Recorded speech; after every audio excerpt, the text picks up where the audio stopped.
IFM News. IFM News. IFM News. Lokal. Na iti naindaklan abaybay ti pagudpod at damay sa abarong aktibidad amang ted iti ragsak ken oportunidad iti komunidad ti umuna a fishing tournament iti lugar.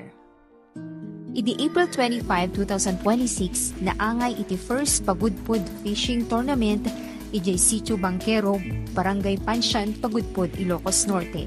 Manipod alas 6 ti pigat aging gati alauna ti Malem. Inorganisa daytoy ni Mr. Efren Pascua Jr. ken nagtitipunan daytoy dagiti fishing enthusiasts ken anglers.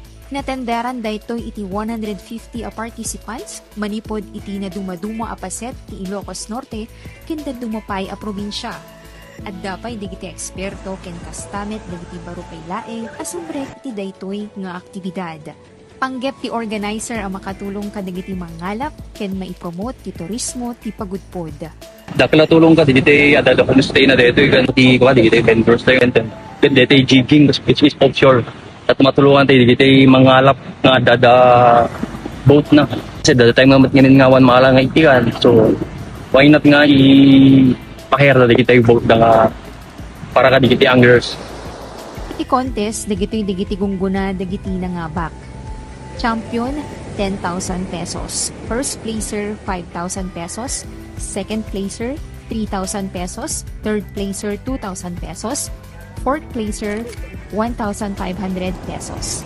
Base iti opisyal a resulta ni Norman Pumatay tinagbalin a kampyon iti timbang at 225 grams.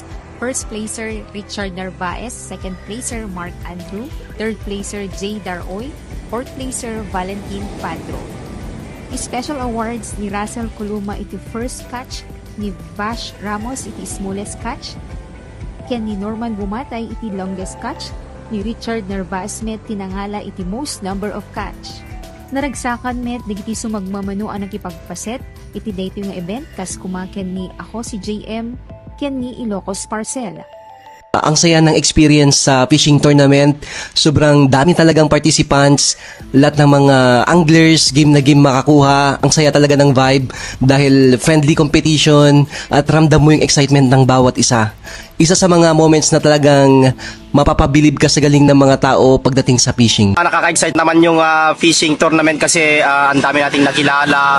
Bawat isa ay may diskarte and ganun pala yung experience ng fishing tournament kasi first time lang nangyari dito sa Pagudpod and kahit na konti lang yung nakuha and super happy naman. Babaen iti dayto yung inisyatibo, makatulong dayto iti turismo iti Pagudpod, kasbaro nga aktibidad iti amyanan. Ti umuna a fishing tournament ket simbolo ti progreso ken namnama. Pinagpasetan dagiti mangalap ken anglers tapno mangted iti alternatibo a pagkakitaan iti komunidad aglalo ti panawen a basit ti matiliw ti baybay. Dakelmet ti maitulong na iti panangitag-ay ti turismo ti Pagudpod ken panangipakita ti kinapintas daytoy. Para iti IFM News, Idol Gina V, Tatak IFM.